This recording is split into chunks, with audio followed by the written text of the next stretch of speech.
Arknights has no shortage of different archetypes within its classes. It's one of the most enjoyable parts about the game. You've got dozens of ways to play, from medics that hurt enemies to heal, from guards that sacrifice all defense for a lot more HP.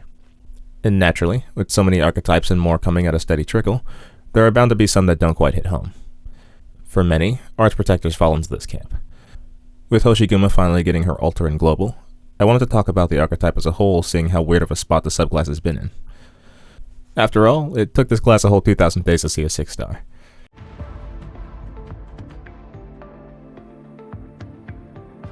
Like their name implies, Arch Protectors more or less function as defenders that can deal arch damage. They have lower defense in exchange for some resistance, and higher attack, and usually have a way to increase their own resistance or mitigate incoming arch damage. With such a simple and functional concept on paper, you would expect them to see a bit more general use, but they do have their flaws. The most glaring of these being that they only do the arch part of their class during their skill cycles. For perspective, imagine if you took an arch fighter and made it so they're only doing arch damage when you activate their skill. Not very appealing, right? This constraint can make one wonder if it's ever worth it to bring operators like this into the vast majority of maps instead of a caster, or maybe even a supporter. Both of which don't have to deal with limitations on when they can do arch damage, and have larger areas they can work around on average. Even considering the fact that they're an intermittent source of arch damage that can block 3 enemies at once, they generally just aren't doing enough to make you drop a more practical class like a Guardian that already comes with a little bit of resistance. And speaking of Guardians, when you have an operator like Baseline that can just get up to 26 resistance, 29 with module, for just being near someone, while also having the ability to heal and provide arch barriers to himself and others, you realize they aren't even necessarily unique in their ability to tank arch damage. To be more fair to the subclass though, I think there is some consideration around the fact that you'll be waiting for skill activations to benefit from the class's namesake. That being that every single Arch Protector has access to AoE or multi-targeting in at least one of their skills. That's skill 2 for Dur-nar, Czerny, and Asbestos, both skills for Shalem, and skill 2 and 3 for Hoshiguma altar. But alright, that's pretty much how the class works. Now we can see how each of these guys work on their own and what they can do. Starting with... You ain't getting through me! Dur-nar is our 4-star Arch Protector, and probably most people's first experience with the class. She's very simple, so this won't go on for long, but it's only fair that everyone gets their coverage. Her talent is as simple as they get. Additional 7% attack and defense. You can probably see what I was talking about. Skill 1 at Mastery 3 is a generic manual activation auto-recovery skill that grants an additional 80% attack for 25 seconds. That's unfortunate. Skill 2 is a manual activation defensive recovery skill that grants the same 80% attack bonus as Skill 1, with the added functionality of hitting all blocked enemies. This is her actual skill, and the one that gives you an idea of how this subclass is more or less meant to work. You're getting the most out of this when Dur-nar is being put up against high defense, low resistance enemies that tend to hit a little harder than average. You ideally let said enemies stack up and wait until the moment you need arch damage to get them out of the way, and just let her skill go. Then you just wash, rinse, and repeat. A quick fun fact here, Dur-nar's skill 2 makes it sound like she needs to be blocking to hit enemies, but it's just anyone that happens to be in her range equal to her block count. So she can hit enemies like wraiths, although that probably won't be used ever. For future reference, this quirk is also the case with Shalem's skill 1. Dur-nar is a quintessential Arch Protector, for better or worse. Stat-stick talent, and essentially one skill. She's given to you for free through the credit shop for you to get a feel for Arch Protectors and their function, which probably made most people decide that Arch Protectors weren't for them before moving on. Not much to look into. If you can't keep up, just find something to keep yourself busy. Our second iteration of the class is Asbestos. Unsurprisingly, she fares a decent bit better than Dur-nar. To start with, her talent is actually pretty interesting and leans into the idea of having an Arch Protector tank arch damage instead of just dealing it. At Elite 2, she gains an extra 10 resistance for a total of 25, and gets 3 SP for just being hit by a normal arch attack. It should be noted that the normal arch attack part is actually important. If an enemy uses an attack that falls outside of this category, like the Rogue Mercenary Basis channeling, you just don't get anything. That exception aside though, this is still a pretty cool and synergistic talent to have. Skill 1 is all about Asbestos' survivability. At Mastery 3, we have an auto-recovery manual skill with an SP cost and duration of 20 that allows Asbestos to dodge the next instance for arch damage, while reducing the arch damage she takes within the skill window by 30%. This acts as another buffer for damage that factors after the usual amount of arch damage is taken. For a quick example, senior casters have 240 attack on normal mode. Cutting the usual quarter from this means Asbestos takes 180 arch damage. With skill 1 up, we take another percent off of this, 20 in my case since I'm broke, all for 144 damage instead. Not too bad in and of itself. It's the kind of skill that lets you put Asbestos in a spot where someone else might end up melting with less of a need for constant support. And as much as it sounded like I was downplaying it earlier, being able to do a bit of arch damage on skill isn't too bad either, in the right circumstances. With the cycling this skill has, and Asbestos' talent, waiting for uptime on it isn't as bad as needing to get hit 25 times to actually activate it. Skill 2 is the offensive one. At Mastery 3, Asbestos gains an additional 90% attack, 60% defense, a range expansion, and an attack interval increase of 0.4. And her attacks deal AoE damage. Lots of stuff here. To start with, Asbestos gets to deal a respectable 1270 damage every attack to a decently sized area. The interval increase makes it so that she's attacking every 2 seconds over the usual 1.6. She ends up with defense around 950, which, while not all that much compared to some other defenders, is pretty respectable for an Arch Protector, and a nice temporary boost to her resilience. And while it isn't the primary use case, attacks during this skill are considered as range attacks, so they can actually hit flying enemies as well. This quirk will be a trend we'll see going forward with Arch Protector kits. The only problem this skill can have is its 50 SP activation cost. In the right place, you can mitigate this pretty effectively by making sure Asbestos will be in a place where a lot of arch attacks will be flying, and that she'll be the one taking them, but that's an ideal scenario. And as odd and niche as Arch Protectors are, the option for skills that are properly proportioned for the effort it takes to get them is there, so it can make skill 2 feel a little cumbersome sometimes. Despite that criticism, I do think Asbestos benefits best from masteries being put into skill 2, as it's a bit more practical, and the only way you're getting that range increase is by dipping into Mastery 1. While I think she's fallen off a bit personally, Asbestos is still a solid Arch Protector. Her kit design was certainly a step in a better direction, and even though I can only say this retrospectively, being a player that came in much later, I think she's more or less on par with those of her rarity and her release year. The path you all now walk bears not one hope. Next up is our guy Shalem. Not counting the new addition to the subclass, Shalem probably ended up being my favorite Arch Protector to use. Really cool guy, and when he's not doing that. Right out the gate, we can see Shalem has a stat spread that leans harder into the offensive aspect of Arch Protectors, actually having the highest attack of all Arch Protectors, sacrificing some HP and defense for more attack than you see on his counterparts. Being an integrated strategies operator, Shalem has 2 talents, though one of them of course only works when playing integrated strategies too. Talent 1 gives Shalem an additional 15% attack and 30 attack speed during IS-2 runs. His actual general talent is pretty cool, granting him a 25% chance of reducing enemies' resistance by 25% for 3 seconds. It goes without saying really, but besides just making himself do better during his uptime, being a solid source of enfeebling support when a lot of arch damage needs to be dealt is a great tool for other arch damage dealers.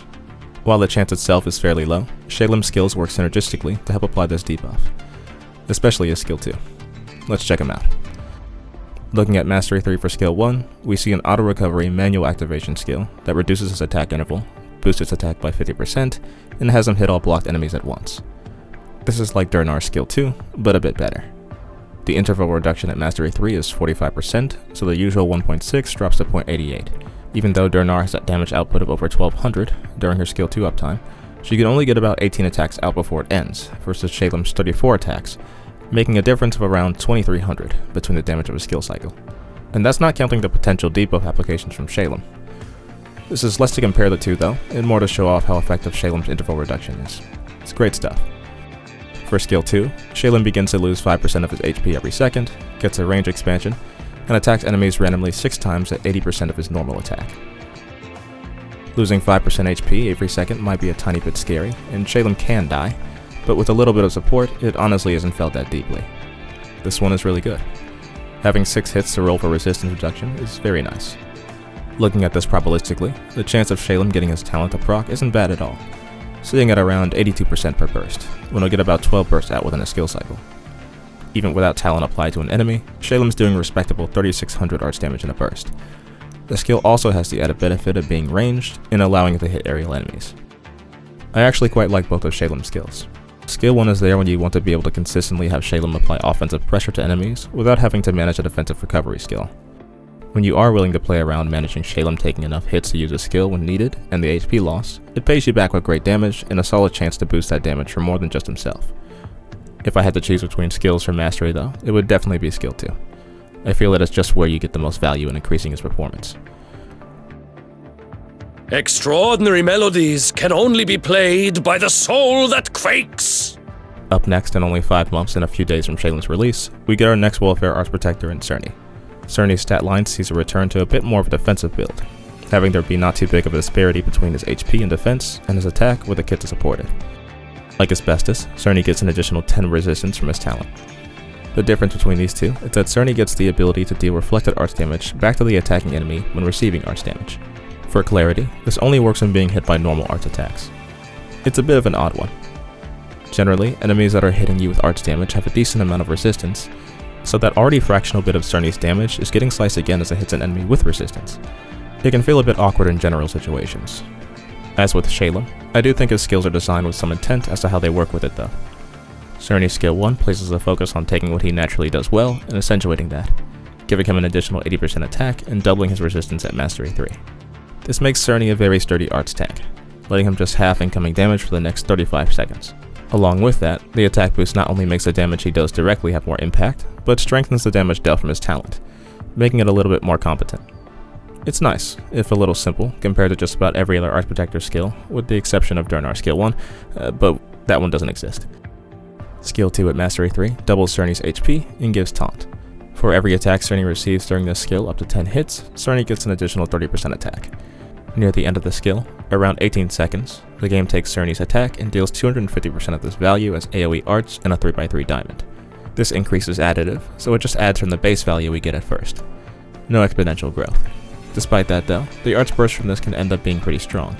When fully built out, Czerny can drop over 6,000 arts damage to every enemy in his range on skill end. Also, there's nothing stopping him from attacking as normal during the skill, so up until the arts burst actually comes out, he's benefiting the entire time from the attack boost. And the added taunt ensures that Czerny will actually be taking the hits he needs to get his attack boosted, on top of being able to take pressure off others if the setup calls for it. Another solid skill. As usual, skill 2 being the more practical one sees it benefiting from mastery, since you're only getting that additive 30% increase and ending 250% modifier at Mastery 3. I find Czerny to be a more practical version of the earlier Asbestos. The two are similar in a fair amount of ways from their stats to their more defensive kit. Czerny has the advantage in my opinion, with more reasonable skill cycles, and skills that tend to do the same job more effectively. Doubling your resistance is better than effectively slicing it in parts if we're looking at skill 1, and skill 2 is giving you the damage you'll need faster, in a range that can catch enemies on all sides versus just the front. The only thing I don't like about the guy is his hit sound effect. This is awful. If you're stumped, just leave the hardest task to me. Last but not least, we have our final and most recent Arts Protector, and the subclass's one and only 6-star after over 5 whole years, Hoshiguma the Breacher. Being a newer 6-star, Hoshiguma has well-balanced stats all around, naturally having the highest HP and defense we've seen from the subclass, and competitive attack that allows her to work easily in a myriad of situations. Starting with her very unique first talent, we see that Hoshiguma gets to just not die. Kinda. When her HP reaches 0, Hoshiguma enters the Atmagraha state. I'm not going to try to pronounce that one again, keeping her from dying. When in this state, Hoshiguma can't be healed by others and accumulates damage in this second bar here. This is equal to double her max HP, and if it exceeds this value, Hoshiguma actually dies. In the event that she doesn't take damage for 5 seconds, she begins to recover at a rate of 5% of her HP per second. As soon as her HP is above 0, she's back to normal. Regarding not being able to be healed, this only seems to affect direct healing. A medic won't be able to heal Hoshiguma directly, but if we're using Perfumer's talent or Tin Man skill 2, among other things I'm sure I'm missing, Hoshiguma can still be healed despite being in an undying state. Makes for fun pairings. This one is kind of similar to Blaze Alter's Undying talent, except that there's no barrier, and any damage taken has to be worked back through it healing to actually leave the Undying state. There's also the not getting hit time restriction on regeneration for Hoshiguma, which adds a bit of balance to such a ridiculously strong talent. Talent 2 is a tenacity-based talent that gives Hoshiguma 50 more resistance, and another 35% attack at its maximum. For obvious reasons, being able to have 65 resistance is stupidly good, even if this is only seen at 30% HP. Not that being at 30% HP really means anything to her anyway. Hoshiguma can shrug off ridiculous amounts of arts damage when she gets to this point, and a free attack boost is nothing to look down on either. And as a very quick note, like some other 6-star defenders, Hoshiguma has an extra tile to her base range that helps to make her a lot easier to place. It's something the whole subclass probably needs, but I digress. Jumping right into skills here, skill 1 is a defensive recovery auto skill that boosts attack and defense by 70%. When Hoshiguma is attacked, 175% of her attack is reflected back as arts damage. This is unlimited. It's remarkably good. You get stat boost just for taking 15 hits, and a much stronger and more functional version of Czerny's talent. Not much to say about this one. It really does just work. Being able to do 2100 arts damage simply from being hit oftentimes just lets enemies do your job for you. It's very entertaining in the right spots. Skill 2 is her most practical one in my opinion. Starting by attacking all blocked enemies 3 times for 90% of her attack, Hoshiguma tosses out her shield. This shield projectile circles her once and inflicts slow to enemies and deals 130% of her attack as arts damage every 0.5 seconds. Lastly, she restores HP equal to 15% of damage dealt by the shield. When the shield makes a full revolution, the skill ends. This is another great one.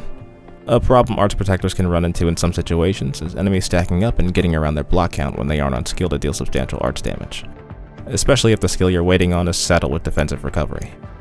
This skill only having offensive recovery of 6 makes it so Hoshiguma is getting access to greater damage and crowd control through her shield in just a few attacks. If enemies happen to get around her, she gets another chance to get rid of them with a sweeping shield.